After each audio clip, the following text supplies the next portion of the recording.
want to say welcome and thank you to everyone for being here tonight. We're so excited to share with you all what we've been working on these past few months and welcome you into our network. Really quick, I want to start with giving you guys a look at the agenda for the next hour. We'll start with a briefing on who we are and what we're fighting for, and then we'll hear from Susanna Savage, Health Advisor to Senator Elizabeth Warren, who will speak about the Pandemic Prevention Plan. Then we'll turn to the training on how to meet with your member of Congress and what to expect. We're setting up 300 meetings in the next 4 weeks, and we're going to need all of your help. And then finally, we'll split up into our regional breakout sessions to get to see the faces of the local state captains and who will lead you in these meetings with Congress. And then we'll wrap it up and send you all off to enjoy the rest of your evening. We're all here today because of the COVID-19 pandemic, which is devastating poor and marginalized people in the US and across the globe and disproportionately affecting communities of color. The death toll is fast approaching 200,000 in the US alone and almost 1 million deaths worldwide. We know that this pandemic is not an isolated disaster. It's part of an accelerating wave of pandemics. Corporate globalization and climate change are bringing more and more pandemics, and they'll continue to come faster and faster. The next pandemic is inevitable, and we need to be prepared. It can be more contagious or more deadly or both. What we do know for sure is that more people will die, but it doesn't have to be this way. Pandemics, poverty, and climate catastrophes are the products of unjust and highly problematic policies. We can't stop the problem by focusing on the US alone. We also can't do it without tackling the policies of inequity and exploitation that got us in this mess in the first place. The COVID-19 crisis presents us with a historic opportunity to come together and create a more equitable and just reality for all of our futures, which is how we came to be as an organization. Right to Health Action is a grassroots movement of tens of thousands of activists, healthcare workers, scholars, and people impacted by COVID in all 50 states. We were sparked by the coronavirus pandemic, and our goal is to take action to repeal and replace the deadly policies that cause these cycles of pandemics and disproportionately impact the already poor and already sick.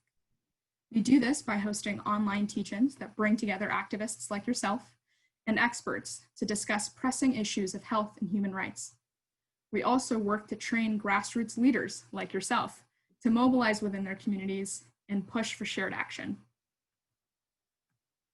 What we believe in is political change to ensure that the human right to health is realized by everyone, everywhere. We can't stop a pandemic anywhere until we've stopped it everywhere. The COVID-19 catastrophe is man-made, and it's revealed some serious flaws in our country's health system, including exposing the devastating impact of systemic racism and discrimination on the health of the American people. We want to prevent the pandemics of the future, and that requires us to challenge these systems of inequality. Which is why we've teamed up with Senator Elizabeth Warren and Representative Khanna, who've joined forces calling for a pandemic prevention plan to build back better and stop the deadly cycle of recurring pandemics. Their congressional sign-on letter includes the major policy demands that 75,000 of you have endorsed and over 250 organizations and businesses support, including groups like Greenpeace, Indivisible, Center for Popular Democracy, People's Action, ACT UP, Mighty Earth, and many more. The focus is on repealing the root systemic causes of endless pandemics and replacing them with justice and equity to prevent the pandemics of the future. We've got 4 main pillars: fighting for a permanent public health corps to end health disparities, fighting for affordable vaccines and medicines for all, fighting for funds for global health to stop pandemics where they start before they spread, and to address deforestation and climate change in zoonotic transmission hotspots to stop the single largest source of 2 new outbreaks. Here to talk about this congressional sign-on letter is Susanna Savage, Health Policy Advisor from Senator Elizabeth Warren's office, who has been leading this fight, along with her colleague Will McKelvey from Representative Khanna's office. It's a real privilege and honor that the 2 of these visionary leaders in Congress have taken up this issue. We're going to the mat with these champions, and we will win this fight. Susanna, we're lucky to have you here, and we've got your back. Welcome.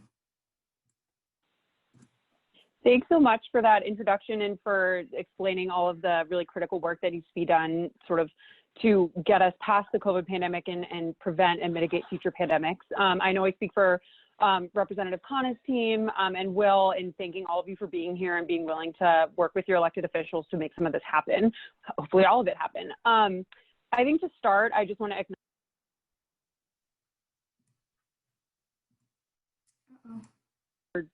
Are you able to hear me? Yes, we can hear you now. Great. Excellent. Awesome. I just wanted to start by saying and acknowledging that, 200,000 Americans are dead because of COVID-19, and we're heading into the fall with a lot of uncertainty about what to expect. There's a lot of uncertainty around a vaccine and distributing it equitably, both in the US and around the globe. And I think both Representative Khanna's team and I just want to make really clear, we see the need to prevent future pandemics as complementary to, not taking attention away from the fact that, Congress really does need to provide meaningful support to communities now to address this current pandemic. But in order to support communities, we also have to work to prevent pandemics from happening in the future. And what that looks like to us and what that looks like to all of you, since, we've been really building off all of the work that you guys have already done here, is, I think first, really working on investing in domestic programs and the systems and supply chains that we need to make sure that in the future, when there are new diseases spreading, we have the public health capacity during global health emergencies to respond. Our public health spending is abysmal in this country and has been for decades, and providing those investments in state, local, territorial, tribal health programs are really essential, along with things like boosting and reconfiguring our national stockpile, as well as, re-upping the role of public health expertise in the executive branch response during future pandemics. We also need to increase our global public health experts, increase our surveillance abroad so that we can help identify new diseases before they become global pandemics. And that includes, having Congress ensuring that future administrations protect the public by collaborating with the World Health Organization, developing safe, effective vaccines that can be distributed to everyone in every country, regardless of income, and really making sure that the U.S. sort of returns to being a global leader in public health, global public health accessibility and sort of support. We also, and I know you guys, I think, are really keyed in on this, studies show that we have a deficit of about 250,000 to 300,000 public health workers. I think when, folks were trying to figure out how we could do contact tracing in the country, it was found that we needed about 300,000 people to do the contact tracing effort we needed for COVID-19, and we simply didn't have that workforce. And I think building up that permanent, sort of highly paid, highly trained workforce for future pandemics that can sort of be deployed in emergencies when they need, but also when we don't have a pandemic happening, really work with their communities and invest in community health and reducing disparities. I mean, we need to build that infrastructure in the U.S. And as has already been said, this pandemic has just laid bare the systemic racism and discrimination that's present in our health system and in our country. And any response to future pandemics and improving our systems must center reducing and eliminating those disparities. And I think, that means everything from ensuring that folks, regardless of income, socioeconomic status, zip code, race, can access, affordable healthcare, can get the treatments and countermeasures that they need without having to, pay an arm and a leg for those services. I mean, Congress really needs to turn its attention and be serious about making those changes. And then finally, environmental degradation, we know, increases the likelihood of global pandemics. That's been true for decades. It's true now. It's going to get worse if we as a society and as a country don't adequately address things like deforestation, irresponsible sort of dangerous practices related to land and water resources. I mean, we have to make a major change, and that's something that we're also looking forward to pushing. And I know, Representative Khanna and Senator Warren are working together on this, but we're hoping to get as many folks as we can to sort of sign on to be ready to move forward with this. And we're really looking forward to the fact that so many of you are willing to work with your elected officials to make that happen. And I do have time for one or two questions, so I don't know if anything comes up, but thank you so much for having me and for the work that you're doing. Awesome. Thank you so much, Susanna, for being here tonight and for sharing the Senator's plan with us. We're so excited to be supporting her call to action. And thank you for offering to take questions. As Susanna mentioned, she's only got time for one or two, so if you have a question for her, please drop it in the chat now. And looks like we've already got a question. The first one, it reads, thank you for this critical focus on prevention for diseases leaping from animals to humans. It's likely a root cause of the current pandemic, just as it was connected to Ebola and AIDS before it. And the toxic haze produced by deforestation and associated fires makes people far more vulnerable to respiratory diseases like coronavirus.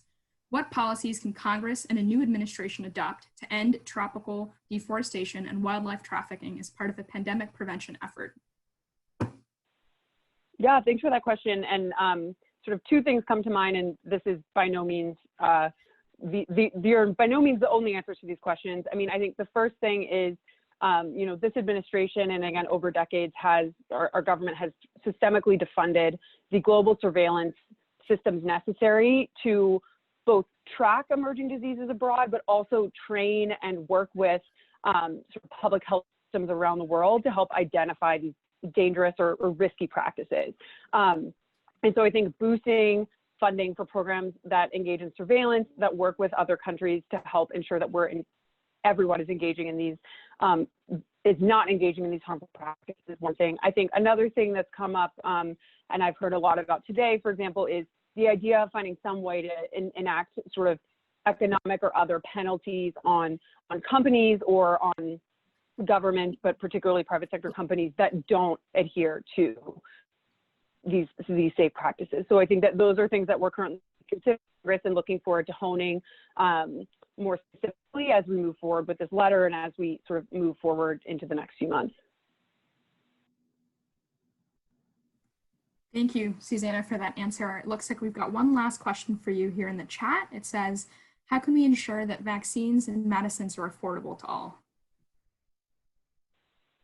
That's also a very big question. I think in terms of specifically related to pandemic countermeasures and treatments, the federal government, as it should be during the COVID pandemic, has been investing billions of dollars in companies to produce the vaccines, treatments that we need.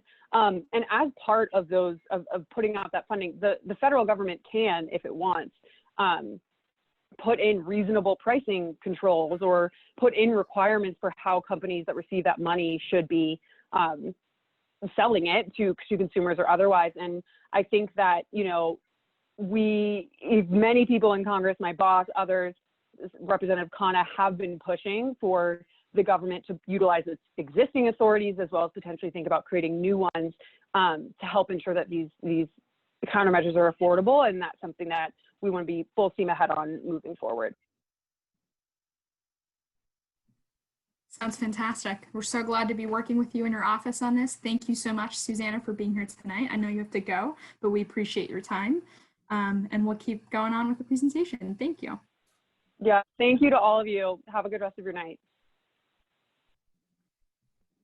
So as Susanna mentioned, this congressional sign-on letter offers a very comprehensive approach to responding to the current pandemic and working to prevent the next one. The first focus is a permanent domestic public health workforce that's working to create hundreds of thousands of permanent jobs to stop COVID-19 and protect public health.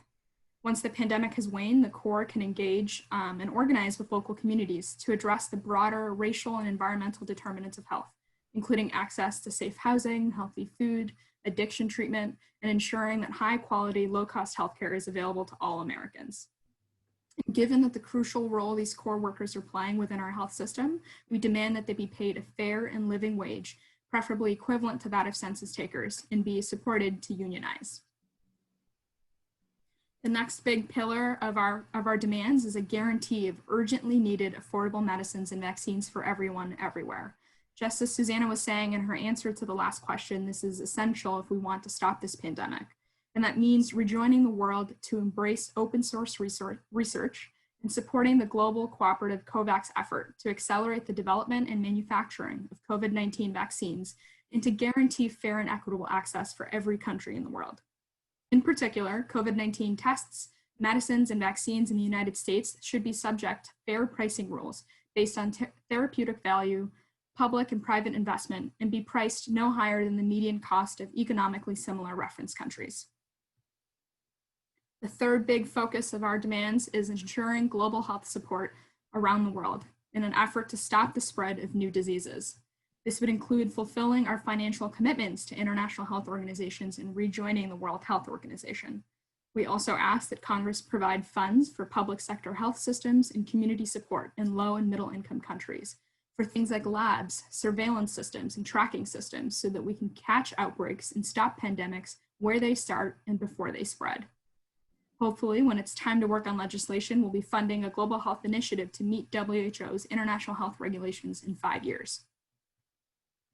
And last but not least, our final ask is to work on stopping zoonotic transmission in the top global hotspots where diseases leap from animals to humans. Congress must halt the environmental degradation that increases the likelihood of global pandemics.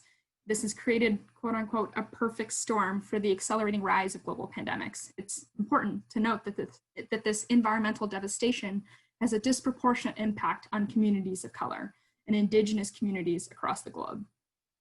We ask Congress to pass legislation to prohibit the sales of products from corporations that put the world's health at risk by engaging in deforestation, cutting down the forests in poor countries to extract goods to sell to people in rich countries.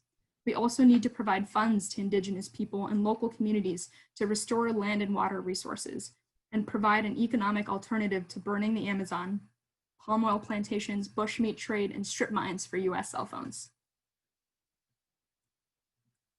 So that's a lot that we're asking for. And in order to achieve the demands that we're making, we are organizing a wave of meetings with more than 300 members of Congress over the next 4 weeks. And we need a lot of help. We need as many people as possible, folks like you that have joined us tonight, to push their congressional representatives to support this plan and support our demands. Next, we're going to hear from John Schaefer, our Right to Health Action Team Coordinator, on what to expect when you're heading into a meeting with your member of Congress.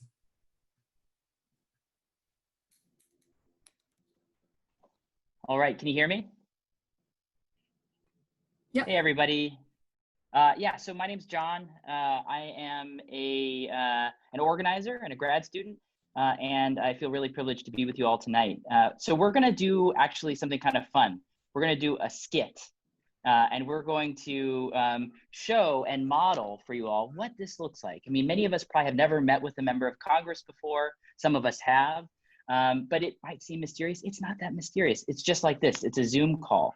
So we're going to show you kind of what this will look like so that you all can feel empowered to meet with your state captains. We have state captains all across the country, and actually get involved in asking your members of Congress to join with Senator Warren and Representative Khanna in supporting the People's Pandemic Prevention Plan. So can I get the R2H action players assembled? Wave if you're on. Okay, so you can see the folks waving. These are the folks who are going to be joining us. So in this skit, I'll be lukewarm, the Chief of Staff to Senator Aim Lowe, and they'll be meeting with me and asking me to support the People's Pandemic Prevention Plan. So we'll go ahead and get started with the R2H action players. Okay, so we're Zoom meeting started. Hi, everyone. My name is Luke Warm, Chief of Staff for Senator Aim Lowe. As you know, Senator Aim Lowe always has his constituents' best interests at heart, and we love to hear from you. Tell me why you're here today. Hi, Senator Aim Lowe. So thank you so much for taking the time to meet with us. We're really grateful. Just a quick check. How much time do we have today? Yeah, so we've got about 10 minutes. Cool. So perfect. So we're here today representing a grassroots movement of tens of thousands of activists from all over the country, demanding a plan to end the current COVID-19 catastrophe and just make sure that this sort of thing never happens again. We're really excited to present this congressional sign-on letter authored by Senator Elizabeth Warren with a parallel letter authored by Representative Brooke Khanna in the House of Representatives.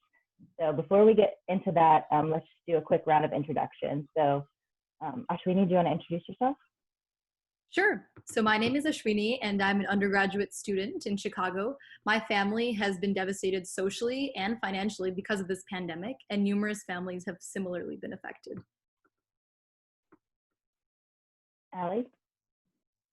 Yeah, my name is Ali Greenberg, and I actually lost my job due to COVID. And in losing my job, I lost my health insurance. And so this is a really personal issue for me, and I'm really glad you're willing to speak with us today. And last but not least, Pranav. Hello, I'm Pranav. I'm a senior studying human medicine, and I'm here to advocate for the Global Fund.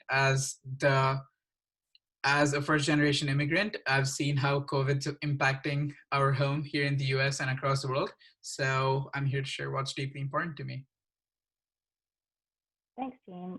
Really great. Wow, what So, a great group of constituents. I'm really glad to meet you all. yay. Yeah, so Luke, as you can see, we're building a pretty strong grassroots movement. We've got people from all districts and all states all over the country. And our organization, Right to Health Action, is a very new group. We launched in the very first phase of the pandemic and lockdown, and basically seeing the writing on the wall that the Trump administration is going to leave for us dead, or leave us for dead. So since then, we've organized all of these teams. We've hosted nearly a dozen huge mass online public education and advocacy events. We've had more than 75,000 people sign the petition demanding a people's pandemic prevention plan. And we have recently, again, been working with Senator Elizabeth Warren and Representative Khanna on this congressional sign-on letter for the plan, which we sent you last week. Did you have a chance to look at it yet? You know, I've been pretty busy. I haven't seen it. Can you explain it to me? Sure. Yeah, we can go through it quickly. We know that we can't end a pandemic anywhere until we work with people around the world to end COVID-19 everywhere. So this plan consists of a comprehensive package of interconnected policy asks. So Ashwini, do you want to share the first one? Sure.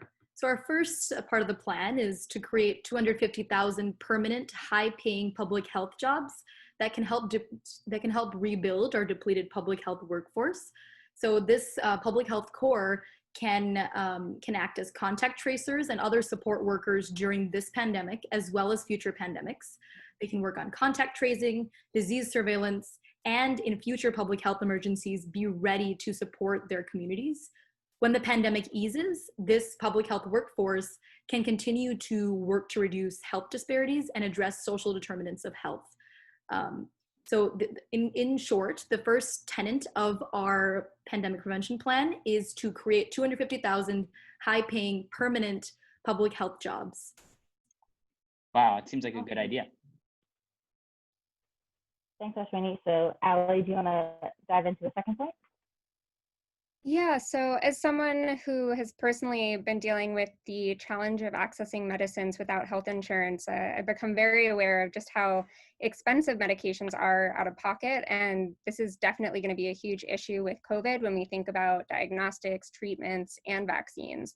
Here in the US, we pay more than anywhere else in the world. And so our plan is to take steps to ensure that any technology or medicine that comes onto the market to treat COVID or prevent COVID is introduced at a reasonable price for anyone who needs it, and that additionally it's made available and accessible worldwide. And one of the major ways that our plan commits to making that possible is by rejoining the WHO efforts and the Gavi efforts to disseminate and develop a vaccine. And so I don't know if you're familiar with, but there's actually a patent pool that's been organized at the global level, which every single country in the world, except for the US, is now part of. It's called the Global Cooperative COVAX effort. And our plan suggests that the US would rejoin the WHO and contribute to that effort so that we can work globally to get rid of what is a global problem. Wow, that's very sensible. Thanks, Ali. Awesome. And Pranav, do you want to dive into ask number 3? Yeah, our ask is that Congress must have environmental degradation plans in place so that the increase in likelihood for global pandemics are less. According to CDC, 3 of the 4 new infectious diseases, including the current pandemic, come out of animals. So environmental degradation, including rampant deforestation, uncontrolled and unethical deforestation, has led to emerging pandemics. The COVID-19 pandemic has demonstrated this exposure can increase and disproportionately harm marginalized communities and people of color. So I would hope that Congress must pass legislation to combat climate change, eliminate race and social and economic disparities, partner with indigenous people. Great. Awesome. Yeah, thanks, Pranav.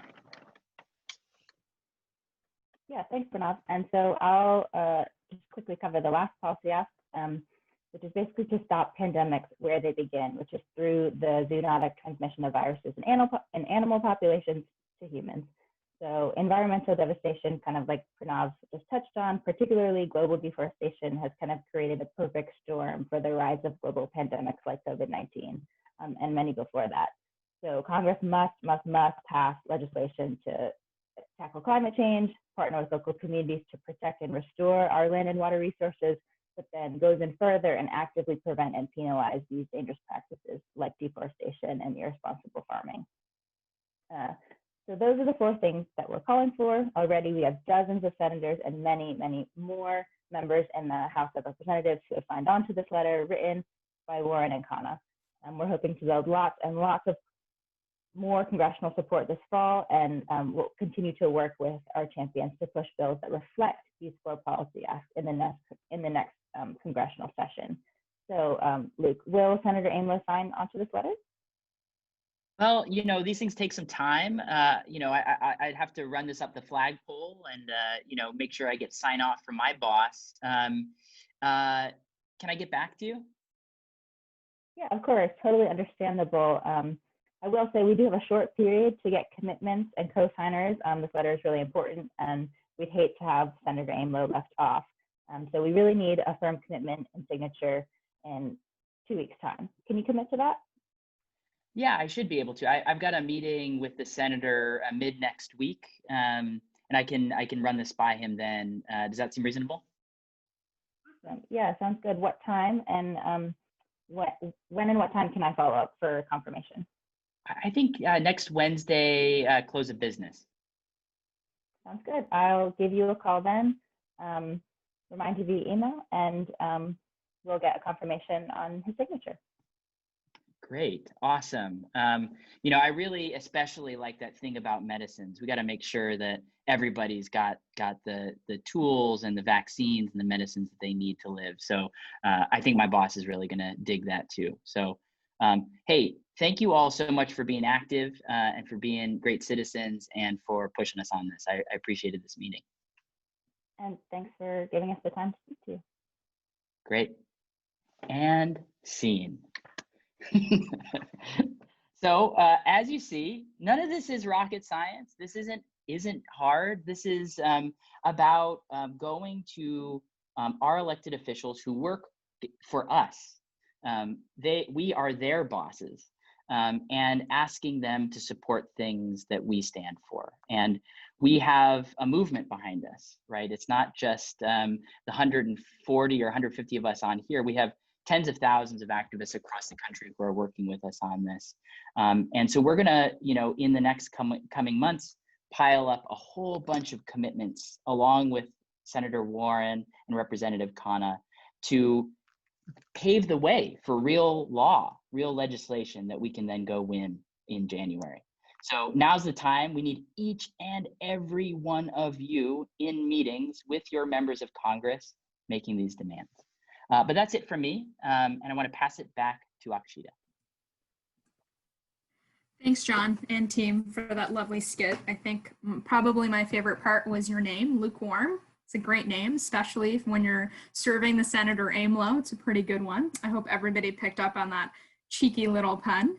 I just want to say that we're now going to be pushing everybody into small breakout rooms based on your region. As John mentioned, we are having waves of meetings over the next couple of weeks, hundreds and hundreds of meetings, and we've got really great activist leaders in our network across the country working in your communities to set up these meetings and schedule them. So our regional organizers and our state captains will be waiting for you in these breakout sessions to introduce themselves, tell you about the meetings they've got on the calendar already, and tell you how you're going to get connected. So you're going to see a little pop-up window on your screen now, and that'll push you into your regional breakout rooms. It'll be just about 15 minutes in there, and we'll see you all back here soon.